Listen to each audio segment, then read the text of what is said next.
오셨습니다. 인사 한번 나누겠습니다. 네, 잘 오셨습니다. 인사 한번 나누도록 하겠습니다. 네, 잘 오셨습니다. 여러분 666이라는 이야기 많이 들어보셨습니까, 여러분? 666이라는 그 이야기를 뭐 오늘 읽었던 마지막 절에도 있습니다만 우리가 좀 많이 들었습니다. 성경에 보면요, 성경에도 이 능선과 골짜기가 분명히 성경에도 있는 것 같습니다. 어떤 능선들은 이 하나님 말씀이 좀 구체적으로 좀 잘 드러나서 많은 사람들이 분명하고 온전하게 깨달아 알 수 있는 그런 부분들도 있고요. 그리고 어떤 데는 정말 골짜기가 깊어가지고 거기에 이게 무슨 말인지 잘 모를 정도로 드러나지 않고 숨겨져 있는 그러한 깊은 골짜기와 같은 성경의 부분도 참 많이 등장을 합니다. 초두에 말씀드렸던 666에 관한 이야기, 오늘 요한계시록 13장은 성경에 저는 능선이 아니라 좀 골짜기 중에 하나가 아닌가 생각이 들어요. 많은 사람들이 이 말이 과연 무슨 말인가. 사실 어떤 측면에서는 이 오늘 요한계시록 13장은 진짜 계시록 같은 성경이에요. 정말 이게 그냥 읽으면 이게 무슨 소리냐, 뭐 짐승이 바다에서 나오고 또 뭐 짐승이 땅에서 나와서 막 사람들을 못 살게 굴게 하고 이게 무슨 소리냐, 도통 모르겠다, 그럴 수밖에 없는, 이게 성경 자체가 해설을 안 해줘요. 해설이 없고 그냥 이 상황에 대해서 쭉 나열하고 끝나버립니다. 오늘 성경 말씀을 통해서, 이 시간을 통해서 요한계시록 23장의 내용을 우리가 좀 함께 살펴봤으면 좋겠다라는 생각이 듭니다. 제가 사진을 하나 준비했는데요. 한번 사진 한번 보시겠습니까? 잘 사진이 좀 보이시나요? 잘은 안 보이시죠? 예. 근데 저게 사람입니다. 사람인데 제가 직접 찍은 사진입니다. 2014년 그것도 서울 명동에서, 명동 한복판에 제가 깜짝 놀랐습니다. 멀리서 봤더니 왜 나비가 있는 줄 알았어요. 나비가. 그것도 대형 나비가 있나 했더니 그게 아니라 현수막으로 무장을 한 사람이, 제가 얼굴을 좀 이렇게 이모티콘으로 얼굴을 가려놨습니다. 그분이 초상권이 있을 것 같아가지고 뭐 제가 그 앞에서 이렇게 찍어도 모르고 막 뭐라고 얘기를 하면서, 이분이 하는 말이 뭐냐면 베리칩을 받으면 안 된다는 거예요. 666은 받으면 다 죽는다. 거기에 막 영어도 막 헬로 간다고 막 헬 써놓기도 하고, 이런 분이 이 명동, 대한민국 그 쇼핑의 1번지라고 할 수 있는 명동 한복판에 저러고 계시더라고요. 깜짝 놀랐습니다. 정말. 봤더니 이분도 뭐를 오해한 분일까요? 계시록 13장을 오해한 분이시더라고요. 직접 제가 얘기는 안 해봤습니다. 예배가 곧 시작됐습니다. 자, 좀 키워주려고 이렇게 했네요. 그래서 이렇게 현수막을 걸고 그냥 거기 그 길거리에서 부끄럽지도 않은지 그렇게 하고 계시는 분을 제가 좀 살펴봤고요. 그리고 사역을 하면서 제가 수원 쪽에서도 사역을 했었는데, 수원에 이 지동 8달 시장이라고 시장이 엄청 큰 시장이 있습니다. 거기에 날마다 이 피켓 들고 온 아저씨가 있어요. 그 아저씨 사진을 못 찍었는데 아무튼 날마다 오면서 666 베리칩이고 베리칩 받으면 지옥 갑니다 그러면서 그분은 날마다 그 시장을 돌아다니는 분도 봤습니다. 여러분, 유튜브를 제가 가서 좀 몇 개 666만 쳐봤더니 뭐 666의 저주, 뭐 여러 가지, 정말 뭐 알 수도 없고 정말 너무나도 이해하기도 힘든 그런 뭐 666, 베리칩, 뭐 음모론, 별별별 이야기가 다 있어요. 우리를 두려워하게 하고, 그리고 심지어는 사람들이 이렇게 얘기했거든요. 오바마 대통령이 이 베리칩을, 그 베리칩은 뭐냐면 그 좀 생체 정보를 담을 수 있는 칩입니다. 칩을 몸에다 삽입을 해서 그 칩으로 어떤 내 정보를 바로 신속하게 알 수 있게 하는 그러한 장치라고 그래요. 뭐 쌀알만한 크기라고 그럽니다. 그리고 어떤 데는 이제 그걸 몸에다 삽입을 해가지고 그 베리칩으로 어떤 출입할 때도 그것으로 사용하고, 그리고 자신의 많은 정보들, 그리고 뭐 어떤 사람들은 그걸로 결제까지. 왜냐하면 이제 신용카드를 뭐 분실이나 여러 가지 우려가 있으니까 그걸 통해서 할 수가 있다. 용이하게 할 수 있다. 아예 그냥 몸에다가 삽입을 시키면 어떠냐. 이러한 부분들이 진짜 시도가 되기도 합니다. 그런데 과연 그게 오늘 우리가 성경에 읽었던 666하고 똑같냐 이거죠. 똑같냐 이거죠. 결론부터 말씀드리면, 이제 뭐 결론 말씀드리면 집에 가야 될 것 같아서 좀 늦게 말씀드려야 되긴 하지만 그거는 아닌 것 같아요. 두려워하지는 마십시오. 뭐 이야기가 나왔으니까 그러면 전 목사는 그 베리칩 거기다 몸에다 박을 거냐? 만약에 하게 된다면 저는 안 합니다. 왜 안 하느냐? 그게 666이고 짐승의 그 인 맞는 거 그거 안 합니다. 그래서 안 하는 게 아니고요. 저는 그렇게 해서 제 정보가 뭐 너무나도 쉽게 다른 사람들에게 가구하는 게 싫어서 안 하는 거지, 제가 뭐 666이 무서워가지고 그 베리칩 박으면은 지옥 갈까봐 두려워서 안 하는 건 아닙니다. 예전에는요 666이 뭐라고 그러는지 여러분 아세요? 바코드라고 그랬습니다. 바코드가 있는 게 뭐예요? 신용카드거든요. 신용카드 쓰면은 그 666이다. 앞으로는 이제 돈으로 안 쓰고 신용카드로 다 써가지고 사람들을 혼란스럽게 그럴 때가 온다. 한참 그렇게 떠들었습니다. 요즘에 신용카드 안 쓰는 사람 어디 있습니까? 다 666입니까 그게? 그런 부분은 조금은 호도하는 부분이 있는 것 같아요. 그러니까 문자적인 것들을 너무 따라가다 보니까 그렇게 되는 부분이죠.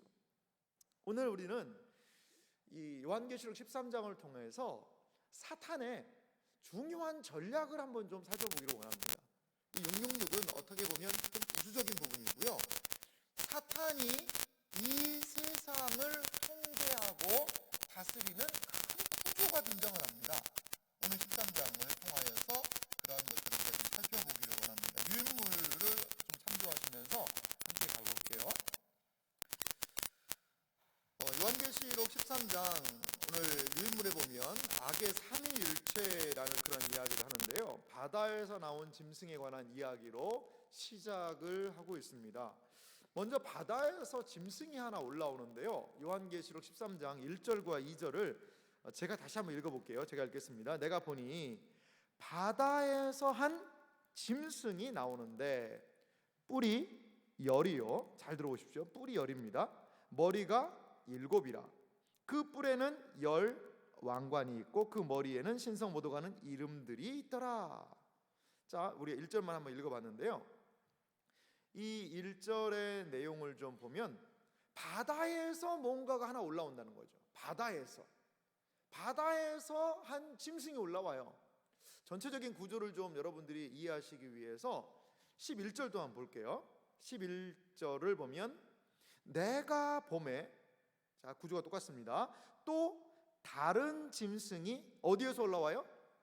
땅에서 올라오니. 앞에 1절에 있는 바다에서 올라온 짐승과는 다른 짐승이라는 거죠. 자, 큰 구조를 이해하셔야 됩니다. 다른 짐승이 땅에서 올라오니 어린 양같이 두 뿔이 있고 용처럼 말을 하더라. 그러니까 요한계시록 13장은 두 짐승의 이야기입니다. 자, 1절에 나오는 바다에서 올라온 짐승, 뭐 저는 이게 편의상 이해 쉽게 바다표 짐승이라고 얘기를 합니다. 바다표, 뭐 해표 식용유 이런 것도 있듯이 바다표 식용유예요. 그러면 11절은 무슨 표 짐승일까요? 땅표 짐승이죠. 땅표 짐승. 그러니까 사탄이 두 짐승을 불러내고 있는 거예요. 바다에서, 하나는 땅에서 두 짐승을 불러내고 있습니다. 유인물 한번 보실래요? 용이 가로 1번을 보면요, 바다 모래 위에 서 있는 이유는 최후의 전쟁을 치를 자신의 대행자들을 불러내기 위해서다. 2번에 보면요, 용은 성부 하나님을 거짓으로 모방하고 있고, 사탄은요 성부 하나님을 모방하고 있다는 거예요. 그리고요 짐승은 누구를요? 그리스도를 모방하고 있다는 거죠. 그리스도는 하나님의 형상이나 짐승은 용의 형상과 유사하다는 거예요. 그래서 여기 보면 이 용과 짐승이 있는데요. 한 장 넘겨서 12장을 보세요. 12장 3절을 보면 용에 대한 모습이 나오거든요. 한번 용을 한번 좀 다시 한번 용 복습하겠습니다. 12장 3절을 보면 하늘에 또 다른 이적이 보이니 보라, 한 큰 붉은 용이 있어. 머리가 몇 개죠? 머리가 7이요. 뿔이 몇 개입니까? 10이라. 그 여러 머리에 7관이 있는데, 용하고 짐승하고 똑같아요. 유인물 그래서 준비해봤습니다. A, B 적혀놨죠. 용은요 머리가 7이에요. 뿔이 10입니다. 짐승은요 머리 7이에요. 뿌리가 10이. 똑같습니다. 짐승이나 용이나 모양은 똑같아요. 근데 한 가지 다른 점이 있습니다. 용은 어디에 왕관을 썼어요? 머리에다가 왕관을 썼어요. 짐승은요 뿔에다가 왕관을 썼다는 거죠. 그래서 이 차이만 있습니다. 외형은 똑같아요. 그래서 용의 핵심은 머리에 있다는 것이죠.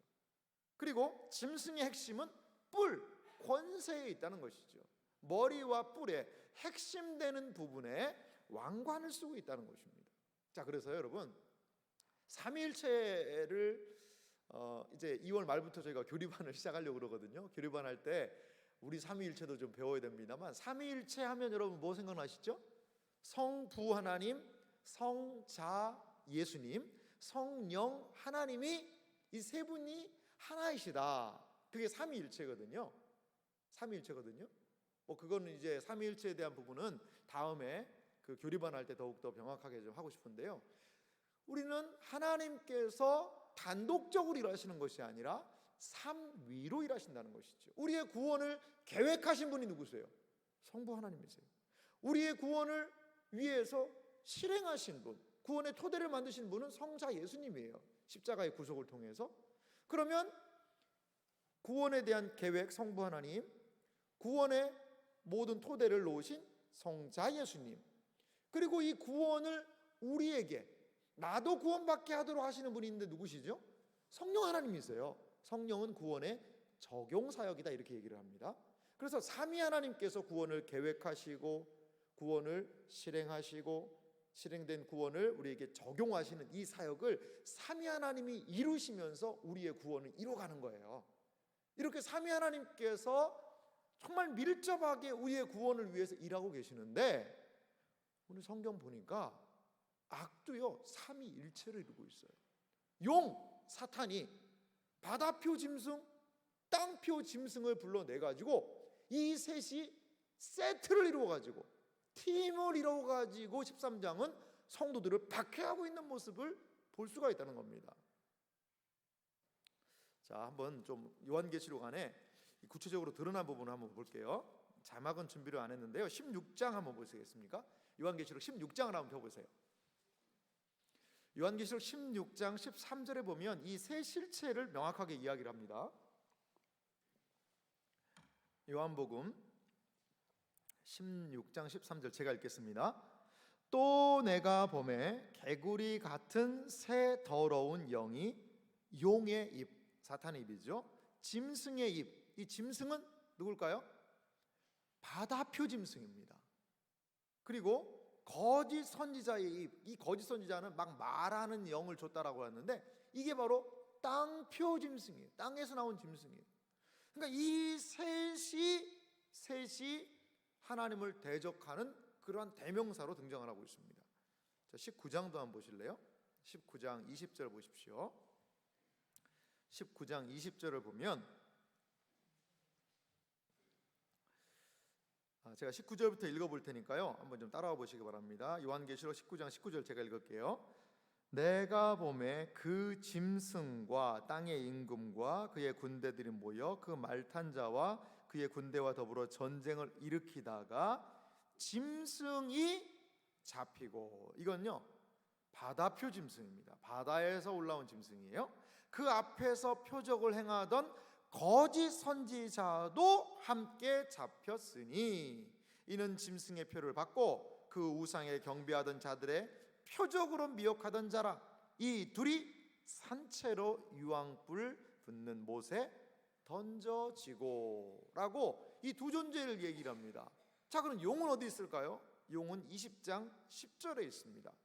20장 10절은 같이 한번 한 목소리로 읽어볼까요? 요한계시록 20장 10절 같이 한 목소리로 읽겠습니다.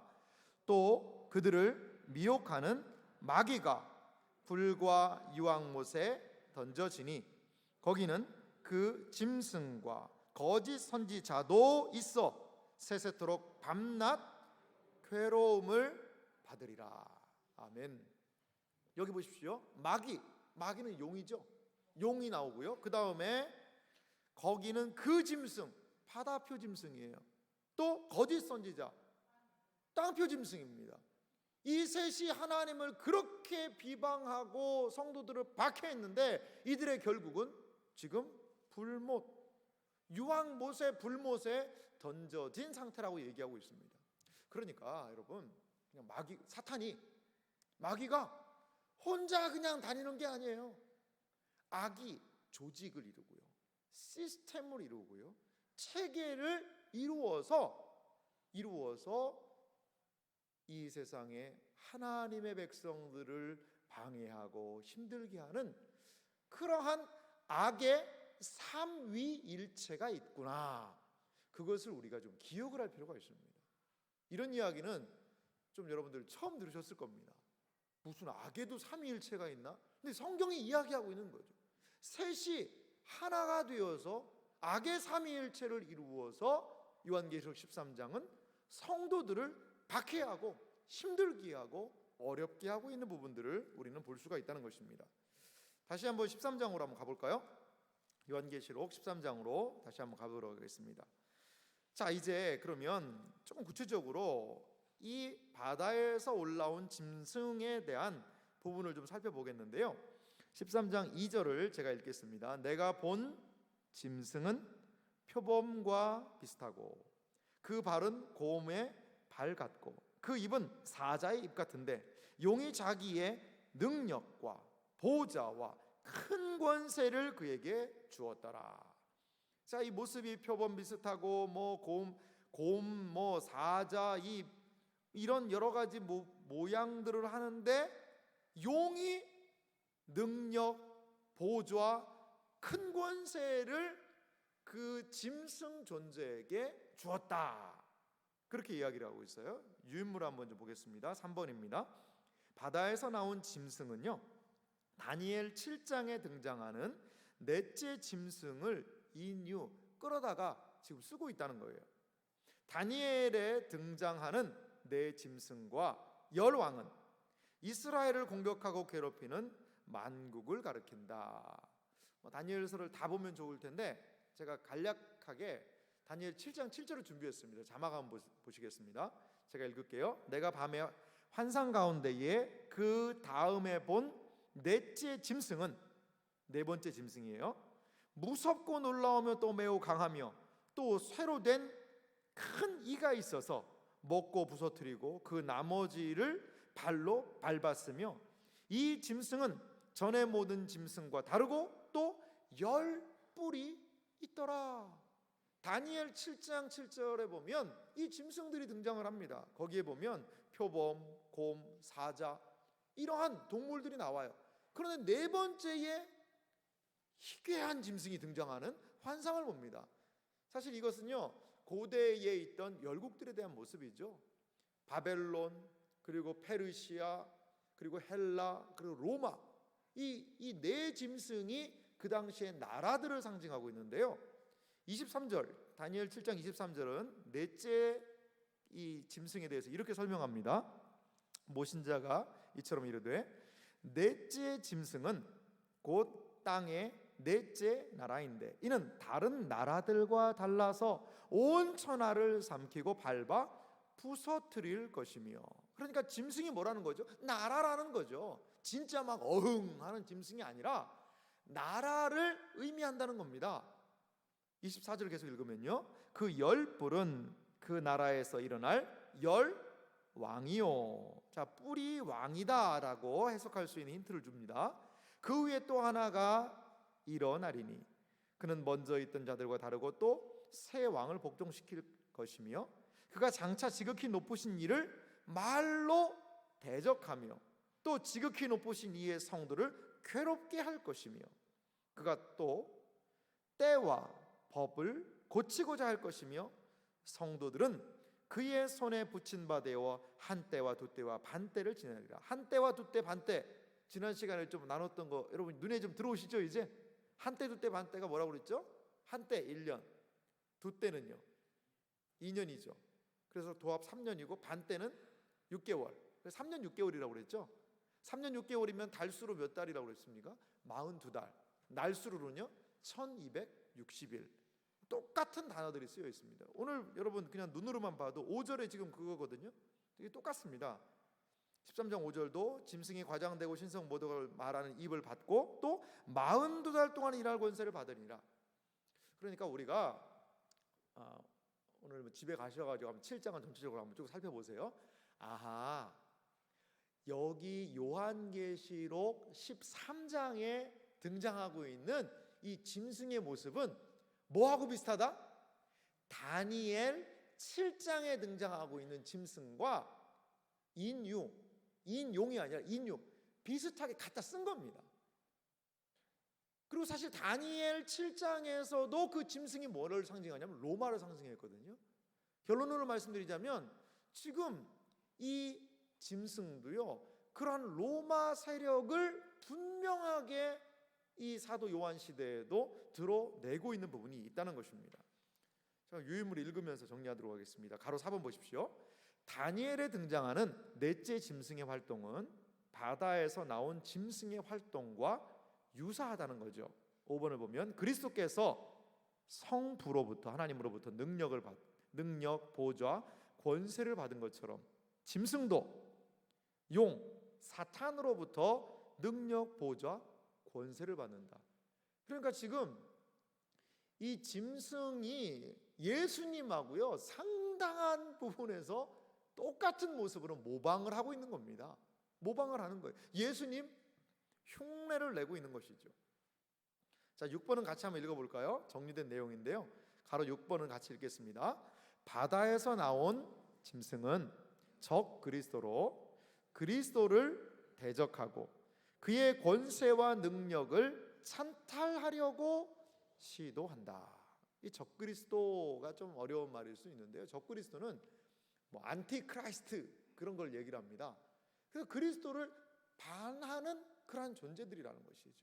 적그리스도, 예수님에 대해서 반대하고 예수님에 대해서 거부하는 그러한 세력을 적그리스도다 이렇게 이야기를 하고 있습니다.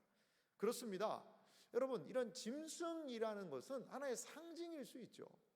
상징일 수 있는데 이 짐승이라는 그 존재가 예수님에 대하여서 하나님에 대하여서 신앙에 대해서 적극적으로 거부하고 반대하는 그러한 여러분 느낌을 좀 가지고 계속 가시면 좋을 것 같아요.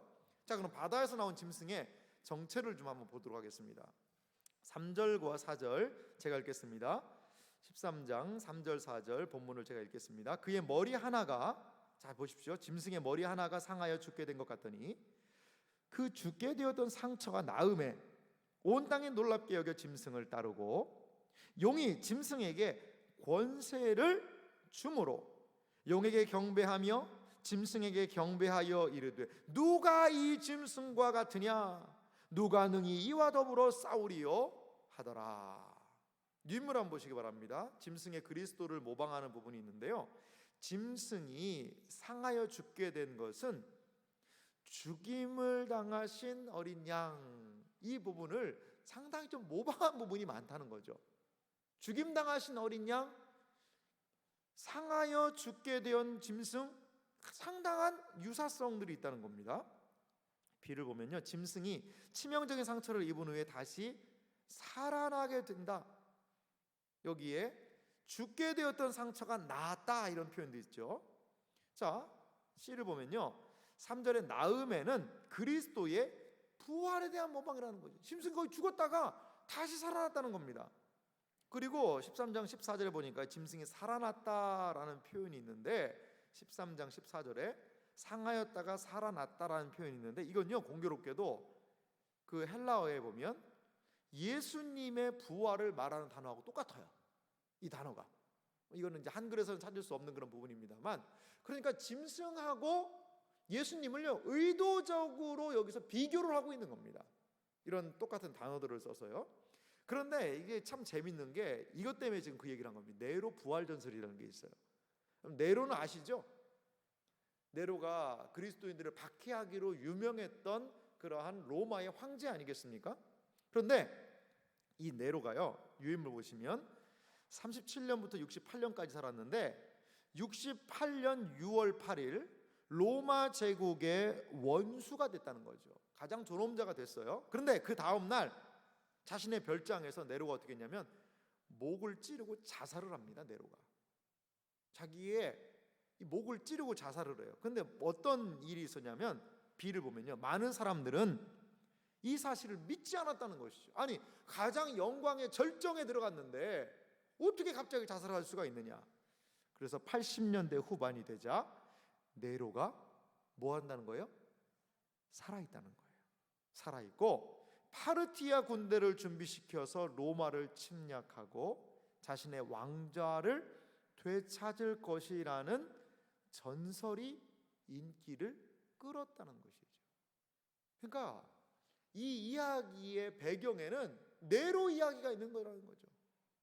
네로가 목에다가 칼을 찌르고 자살해서 죽었는데 사람들은 네로가 안 죽었다, 다시 죽었다가도 살아나가지고 파르티아는요, 로마가 전쟁을 해서 유일하게 진 그 파르티아의 기병대가 로마 군대를 완전히 초토화시킨 적이 있습니다. 그러니까 로마에게 파르티아 군대는 상당히 공포와 두려움의 대상이죠. 산에서 호랑이한테 한번 물린 사람은 산에 올라갈까요? 안 올라갈까요? 안 올라가죠. 호랑이가 있는데 어떻게 해야 되겠어요? 예. 마찬가지로 이 두려움의 존재였거든요, 파르티아라는 나라가 로마에. 그런데 네로가 파르티아 군대를 이끌고 다시 쳐들어올 것이다라는 네로 부활 전설, 네로가 부활할 것이다라는 그 전설이 그 당시에 인기를 끌었다는 것이죠.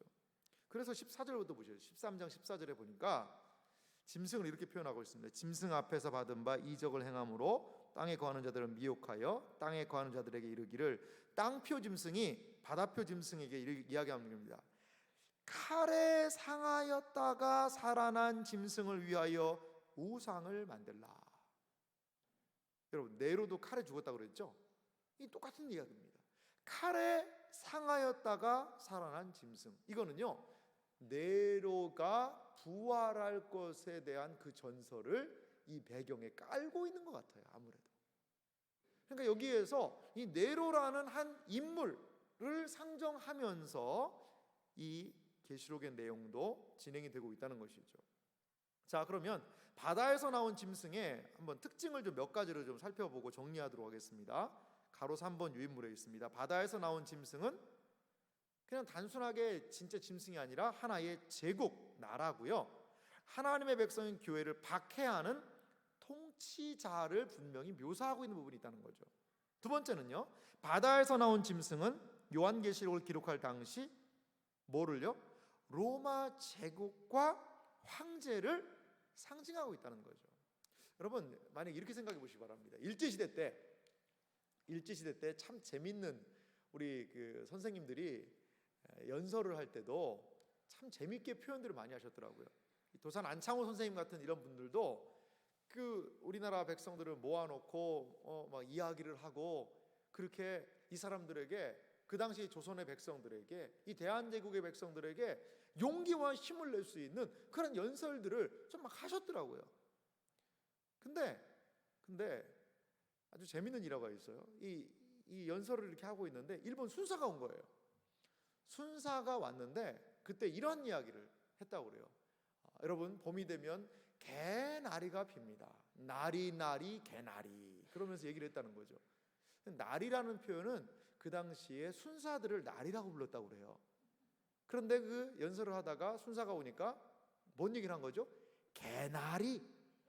지금 누구 얘기한 거예요? 사실 순사를 약간의 비아냥거리는 이야기를 한 건데 그거를 개나리, 나 꽃 얘기했는데, 나 꽃 얘기했잖아. 개나리 몰라? 개나리꽃, 노란 개나리.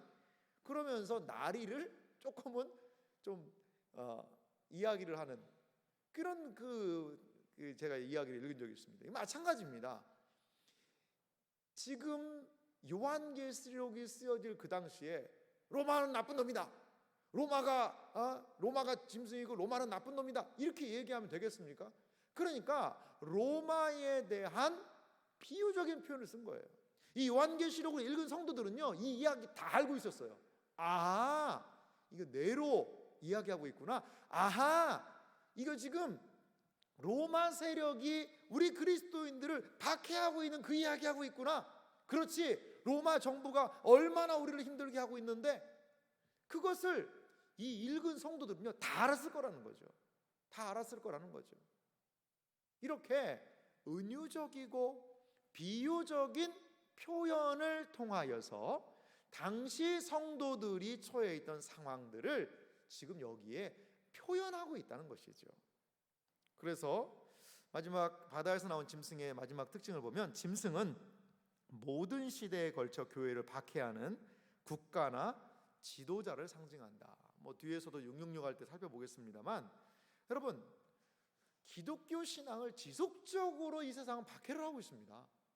기독교 신앙에 대해서요, 이 세상은 그 박해를요 그냥 이 로마 시대 그때만 한 게 아니라 오고 오는 시대에 계속적으로 지금까지 박해하고 있습니다.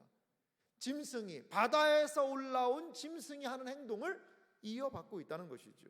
그러면 이 바다에서 올라온 짐승은 어떤 활동들을 할까요? 5절에서부터 8절 정도에 보면 있는데요, 5절은 조금 전에 읽었으니까 제가 6절부터 한번 읽어볼게요. 13장 6절을 보니까 짐승이 하는 일인데요, 짐승이 입을 벌려 하나님을 향하여 비방하되 그의 이름과 그의 장막곧 하늘에 사는 자들을 비방하더라. 첫 번째 짐승이 하는 것은요, 5절부터 신성 모독, 하나님을 비방하는 일을 합니다.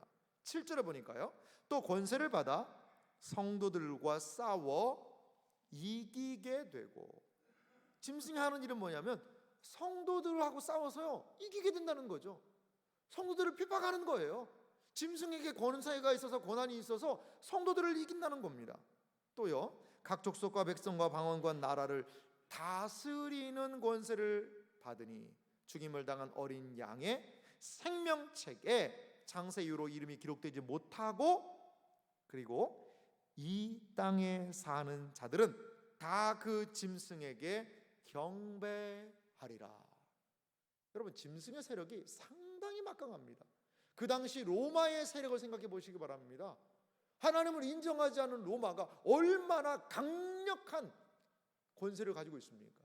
그 당시에 오현제 시대라는 시대가 있는데요, 이 황제들이 그 나라를 얼마나 그 전쟁으로 인하여서 강하게 다스리고 했는지, 그 시대를 팍스, 피스라는 뜻이죠, 평화라는 뜻인데 로마나, 팍스 로마나 시대라고 그럽니다. 팍스 로마나.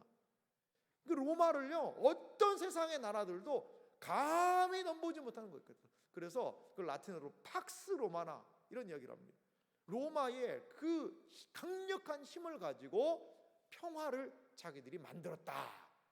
전쟁 위에 세워진 평화겠죠. 이러한 강력한 권세를 가지고 뭐 한 거죠? 성도들을 박해한 겁니다. 성도들을 박해한 겁니다. 그래서 이 성도들을 박해했는데, 이 9절과 10절을 한번 같이 한번 읽어보겠습니다. 9절과 10절 말씀 한 목소리로 같이 읽겠습니다. 누구든지 귀가 있거든 들을지어다. 사로잡힐 자는 사로잡혀 갈 것이요, 칼에 죽을 자는 마땅히 칼에 죽을 것이니 성도들의 인내와 믿음이 여기 있느니라. 여러분, 참 이 부분을 읽을 때 저는 마음에 좀 숙연해져요. 아니, 아무리 로마 권세가 강력하다 하더라도, 아무리 황제권이 강력하다 하더라도 하나님보단 약하잖아요. 하나님 아래에 있는 거 아니에요? 그러면 하나님께서 그 칼을 좀 막아주셔야 될 거 아닌가, 이러한 생각이 듭니다. 그런데 10절 보십시오. 사로잡힐 자는요 사로잡힌다는 거죠. 칼에 죽을 자는요, 칼에 죽을 자는 칼로 그냥 목을 내려쳐도 갑자기 하나님께서 막 목을요 쇠로 만들어 주셔가지고 그냥 칼이 그냥 땡 하고 부러지고 막 이빨 부러지고, 그래서 그 사람들이 신자들을 못 죽였다더라. 그 콜로세움이라는 그 광장에다가 막 사람들을 주워 넣어놓고 짐승들을요, 사자, 맹수들을 굶깁니다. 굶긴 다음에 풀어놓으면요 그 짐승들이 사람을 막 물어 뜯어서 찢어서 죽이는 거죠. 죽이는 거죠. 그 짐승의 이빨이 막 사람을 물려고 그럴 때 그 이빨이 그냥 다 빠져버린다던가, 이런 식으로 해서 하나님이 막아주시면 좋겠는데, 오늘 10절을 보면 참 너무 마음이 아파요. 너무 사로잡힐 자는 사로잡혀 갈 것이요, 칼에 죽을 자는 마땅히 칼에 죽을 것이니. 어려움 당한다는 겁니다. 박해가 있다는 겁니다. 어려움 속에 노출이 된다는 거예요. 그런데 성도에게 요구되는 것은요, 성도들의 인내와 믿음이 여기 있느니라. 그 가운데서도 성도들은 인내하고 믿음을 지켜야 한다는 것입니다. 요한계시록 11장에 등장했던, 여러분 성전 측량했던 거 기억하시죠? 성전에서 측량하는 부분이 있고요, 측량하지 않는 부분이 있어요. 마당은 이방인들에게 주었다. 42달 동안 밟을 것이다. 바로 이 이야기입니다. 그 마당, 성전 마당이지만 이방인들이 거기서 밟고 그 마당을 짓밟듯이 박해가 있다는 거죠. 어려움이 있다는 것입니다. 하지만 기억하시기 바랍니다. 그 중에서도 성도들은 믿음을 갖고 인내할 수 있다는 것이죠. 왜요? 무엇 때문에? 주님이 우리에게 인을 쳐주셨기 때문에, 주님의 소유이기 때문에 세상의 왕의 권세가 아무리 강력하다 하더라도 주님의 백성들은 끝까지 인내할 수 있다는 것을 여러분 믿으시기 바랍니다. 세상이 아무리 어렵고 힘들고, 세상은요 지금 바다표 짐승을 닮아서 그리스도인들이 신앙생활하는 것에 대해서 매우 어려움을 제공할 겁니다. 앞으로 더요. 지금도 그렇고 있고요, 세계적으로.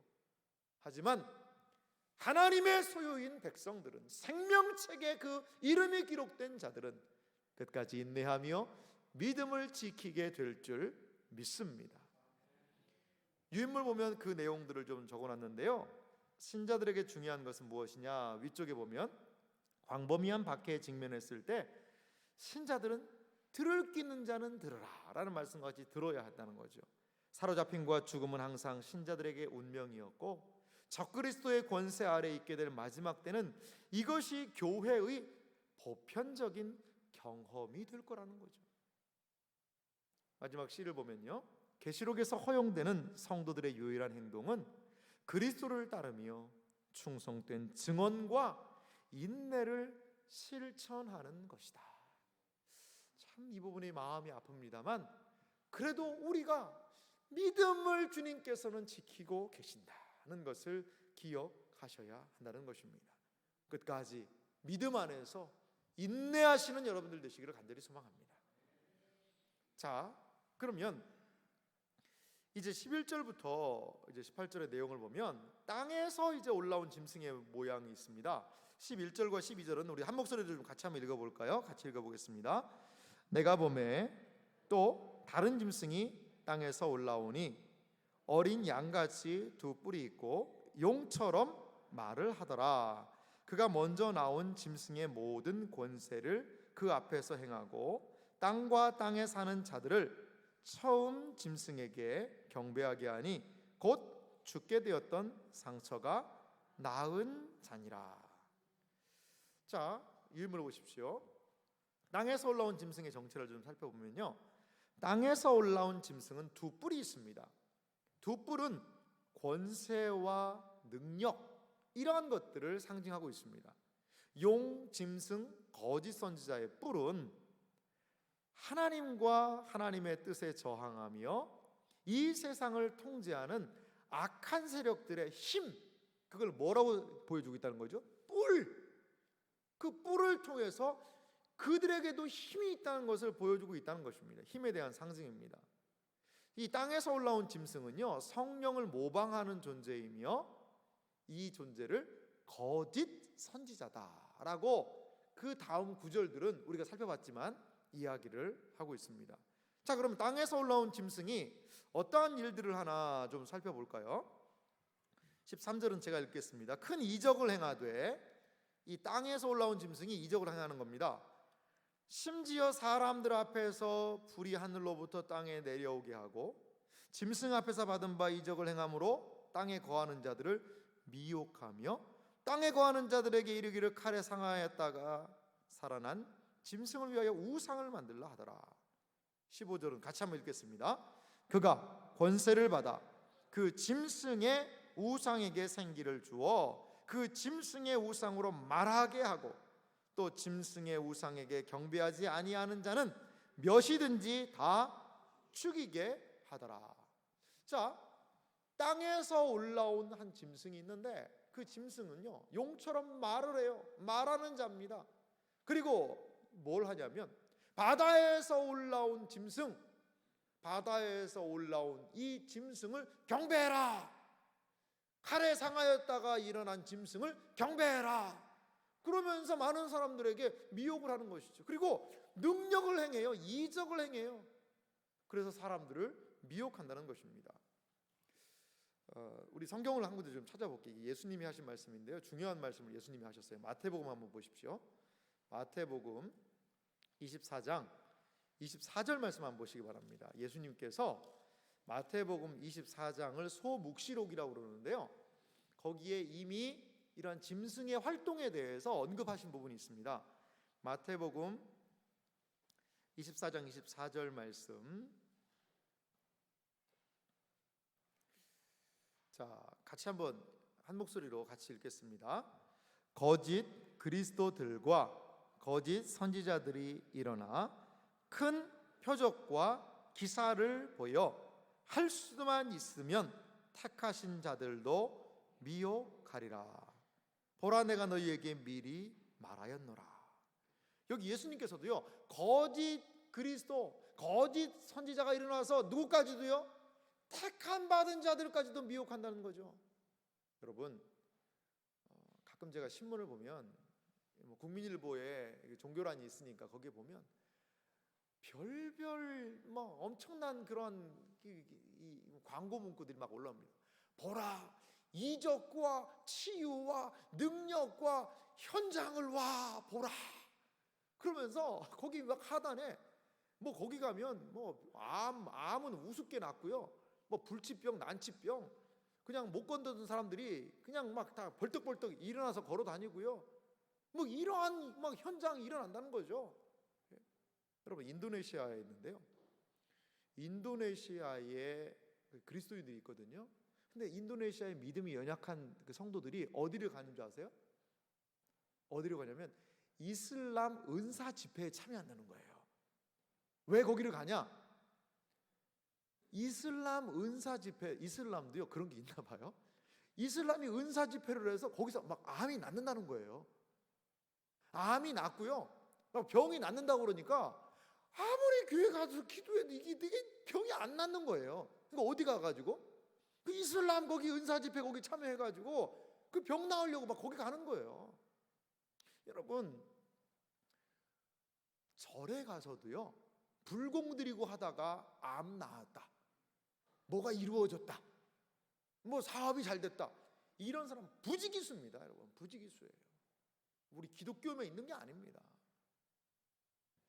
성도들이 무엇에도 관심을 가져야 되냐 이것이죠. 세상은요, 마귀는요, 여기 거짓 선지자는요, 땅에서 올라온 이 짐승은요 사람들을 능력을 행해서 미혹한다는 거죠. 혹하게 하는 거예요. 지금도 이 신앙에 보면 온갖 여러 가지 무질서한 것들이 난무하고 있습니다.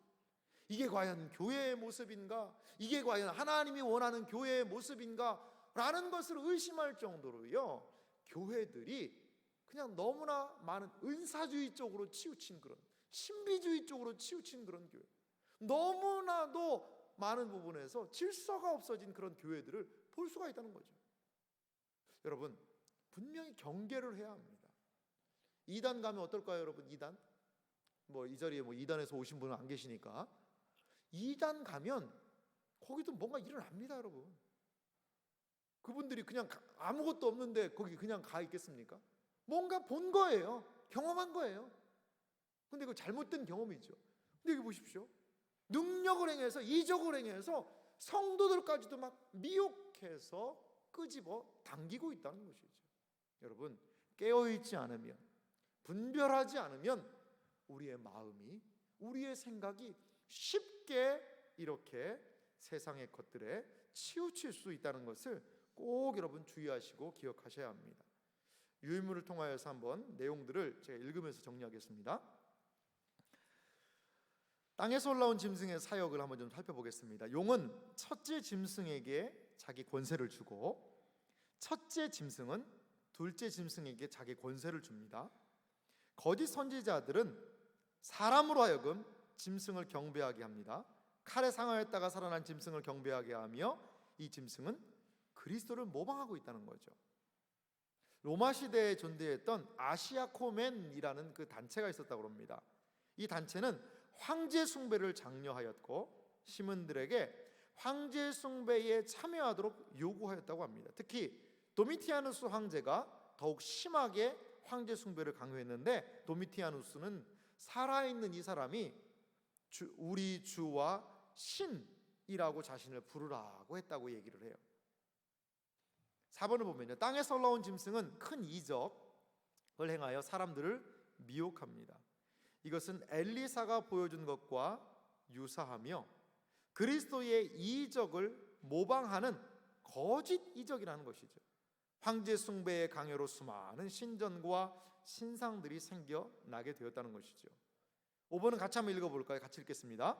거짓 선지자는 짐승의 표를 받게 하며 표가 없는 자에게 매매를 하지 못하게 한다. 신자들은 그리스도의 인을, 불신자들은 이마에 짐승의 표를 받는다.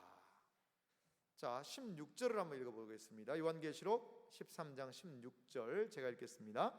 그가 땅에서 올라온 짐승입니다. 모든 자 곧 작은 자나 큰 자나 부자나 가난한 자나 자유인이나 종들에게 그 오른손이나 이마에 표를 받게 하고 누구든지 이 표를 가진 자 외에는 매매를 못하게 하니, 이 표는 곧 짐승의 이름이나 그 이름의 수라. 자, 땅에서 올라온 짐승이 바다에서 올라온 짐승을 경배하게 하고, 그리고 무엇을 줘요? 표를 준다는 거죠. 표를 주는 거예요. 그래서 오른손이나 이마에 표를 받게 한다는 겁니다.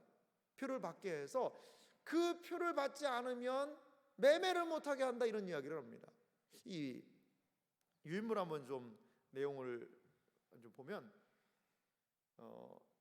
이 숫자에 대한 이야기를 좀 하고 있는데요. 여러분, 매매를 못하게 한다는 것은요, 이 짐승들의 권세가 얼마나 센지를 보여주고 있는 겁니다. 그 당시에요, 황제 숭배를 한 사람들은요, 우리 뭐 일곱 교회 할 때도 살펴봤습니다만, 황제한테 한번 딱 숭배를 하고, 황제는 주요 그리스도 주님이시고 하나님입니다, 이렇게 이야기하면 그 증서를 줬다고 그래요. 1년에 한 번만 하면 됐다고 그래요.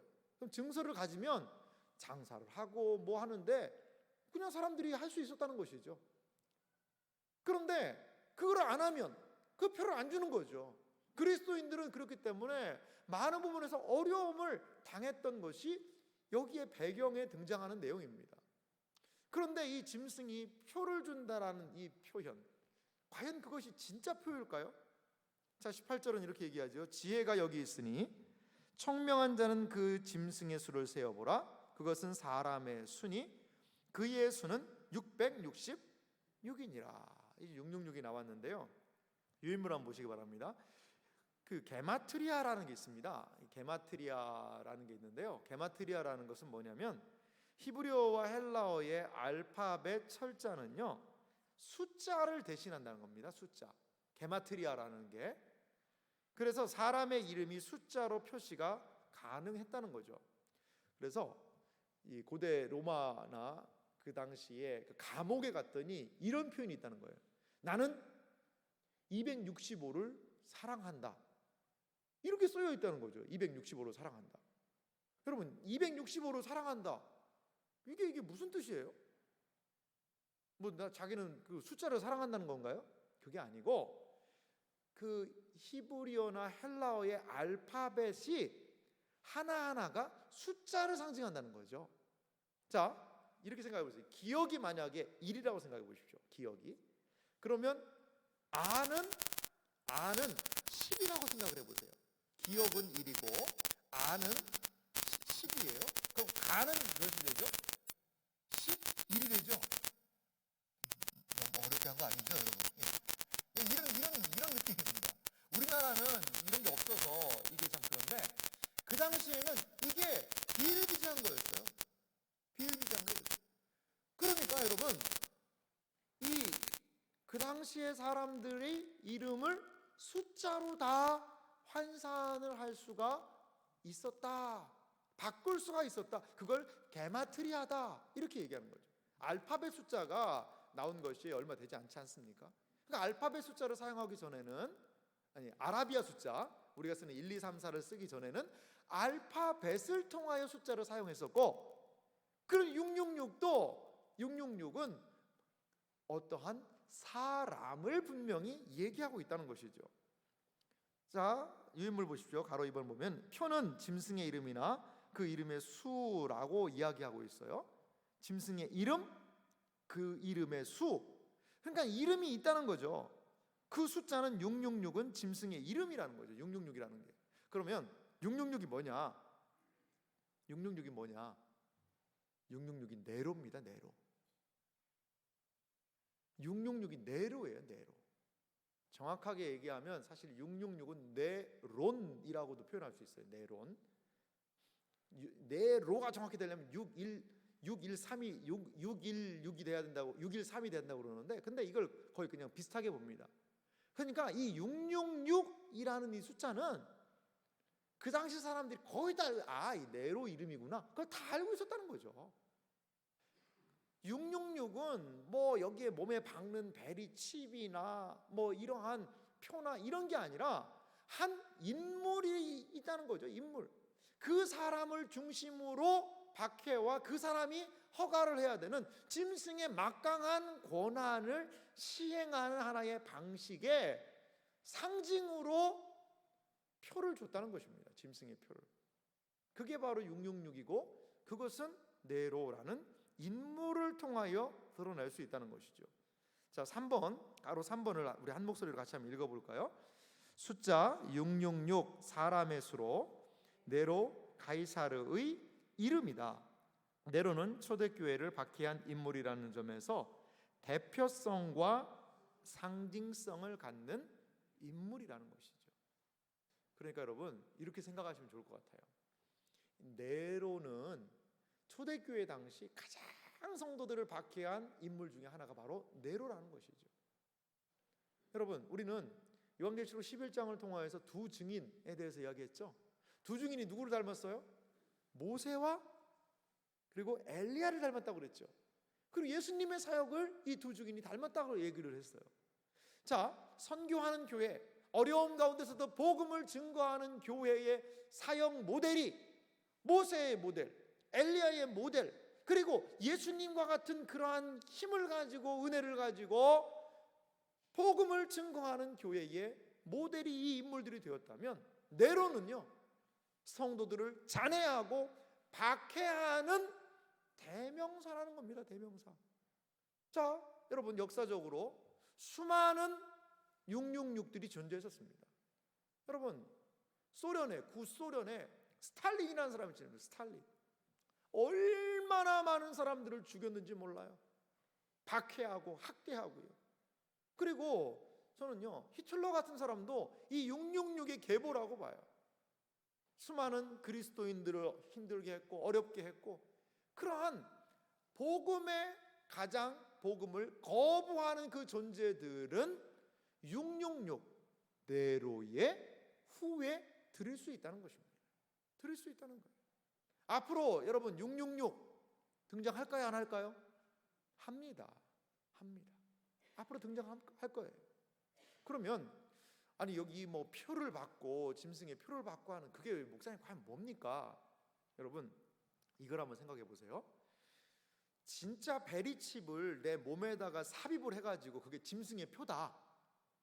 여기 요한계시록에 있는 말씀처럼, 그래서 그걸로 뭐 장사도 하고 하는 그러한 짐승의 표를 진짜 준다고 생각해 보십시오. 그게 문자적으로. 그래서 진짜 베리칩을 내 몸에 심는 것이 이 내용이다. 라고 한다면 여러분 이건 어떻게 해석해야 될까요? 14장 보십시오. 14장 1절에 대비적인 부분이 등장을 합니다. 요한계시록 14장 1절 같이 한번 읽어보겠습니다.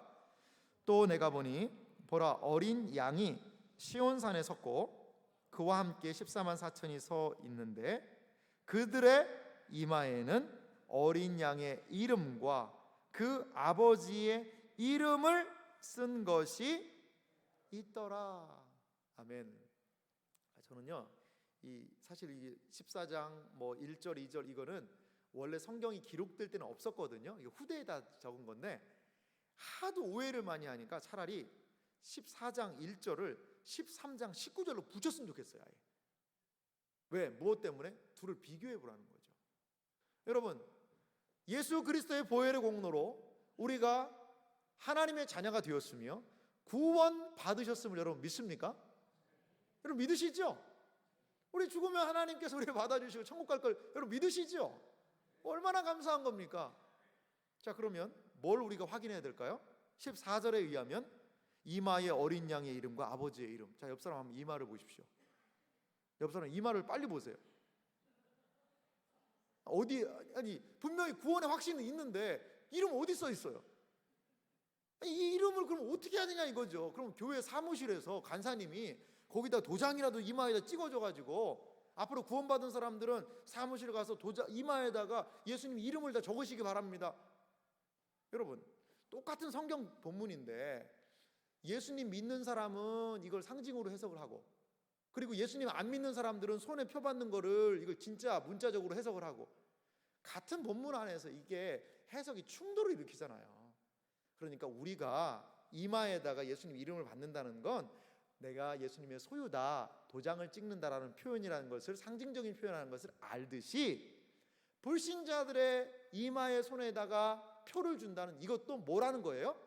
상징적인 행동이라는 것을 우리가 알 수가 있는 거예요.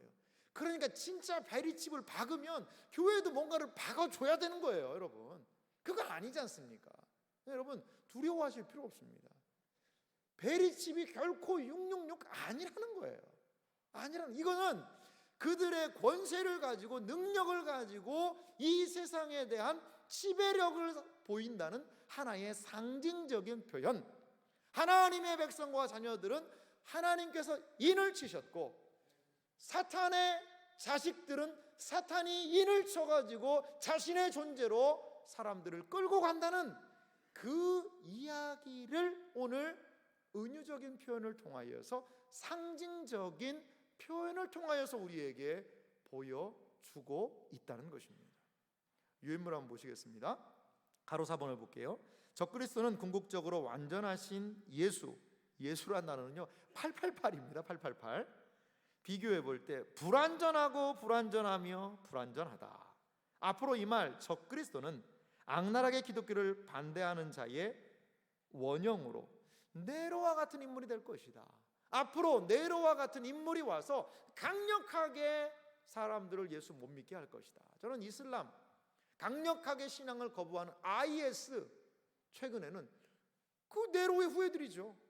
성도들을요 예수 믿는다는 걸로 막 처형시키고 하는 그 사람들, 이거 다 네로의 후예들입니다. 666이에요. 거기가 그게 666입니다. 이렇게 신앙을 조직적으로 체계적으로 반대하는 세력들이 악의 삼위일체를 이루고 있다는 것입니다.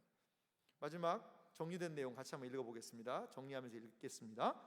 원수 사탄은 바다에서 올라온 짐승과 땅에서 올라온 짐승을 동원하여 성도들을 박해하고 세상을 통제한다. 그러나 주의 신실한 백성들은 이 모든 어려움 속에서도 인내와 믿음을 지킬 것이다. 할렐루야. 그렇습니다. 세상이 아무리 조직적으로 신앙을 못 믿게 한다 하더라도 끝까지 인내하며 그 믿음을 지켜나간다. 성도의 인내와 믿음이 여기 있느니라. 주님께서는 그들에게 주님의 소유로 삼아주셨기 때문에 끝까지 우리는 믿음을 지키며 인내할 줄 믿습니다. 교회는요 세상을 알아야 합니다. 아하, 이렇게 할 수 있겠구나. 그렇기 때문에 더욱더 깨어서 기도하며 하나님의 말씀을 듣고 붙잡을 때에 이러한 미혹으로부터 우리는 이겨낼 수 있을 줄 믿습니다. 이러한 복된 은혜가 여러분들에게 있으시기를 주님의 이름으로 축원합니다. 이 시간 같이 한번 좀 말씀을 기억하며